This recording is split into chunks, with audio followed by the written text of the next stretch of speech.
मुंबई अहमदाबाद महामार्गावर काल पुन्हा एकदा एक भीषण अपघात घडला। या अपघातात कॉलेजच्या एका विद्यार्थ्याचा जागीच मृत्यू झाला, तर दुसरा विद्यार्थी गंभीर जखमी असल्याने त्याला अगोदर कासा उपजिल्हा रुग्णालयात दाखल करण्यात आले होते। मात्र त्याची प्रकृती चिंताजनक असल्याने त्याला पुढील उपचारासाठी डहाणू तालुक्यातील धुंदलवाडी येथील वेदांता हॉस्पिटलमध्ये दाखल करण्यात आला आहे। हा अपघात काल सोमवारी मुंबई अहमदाबाद राष्ट्रीय महामार्गावर सोमटा या गावाजवळ घडला। माहितीनुसार तवा येथील आश्रमशाळेत 12वीत शिकणारे सुधीर पुंजारा आणि सनी तांबडा शाळा सुटल्यावर मुंबई अहमदाबाद महामार्गावरून पायी आपल्या घरी जात होते। मात्र घराच्या अगदी काही अंतरावर असताना गुजरातकडून मुंबईकडे जाणाऱ्या भरधाव आयसर टेम्पोनं या दोन्ही विद्यार्थ्यांना चिरडले।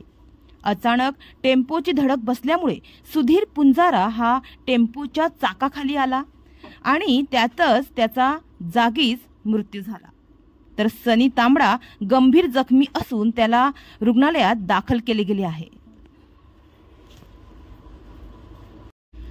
मात्र अपघातानंतर निर्दयी टेम्पो चालक घटनास्थळावरून पसार झाला।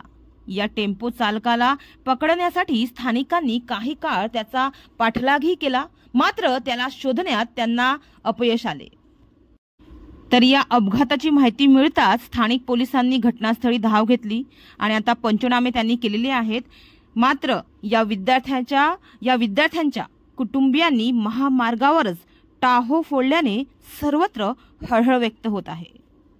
तर एकीकडे महामार्गावर पडलेले खड्डे आणि अनेक ठिकाणी अपूर्ण अवस्थेत असलेलं काँक्रिटीकरण यामुळे अशा अपघातांची मालिका सुरूच आहे। मात्र या गंभीर समस्येकडे लक्ष देण्याऐवजी राष्ट्रीय महामार्ग प्राधिकरण याकडे दुर्लक्ष करीत असल्याचं दिसत आहे।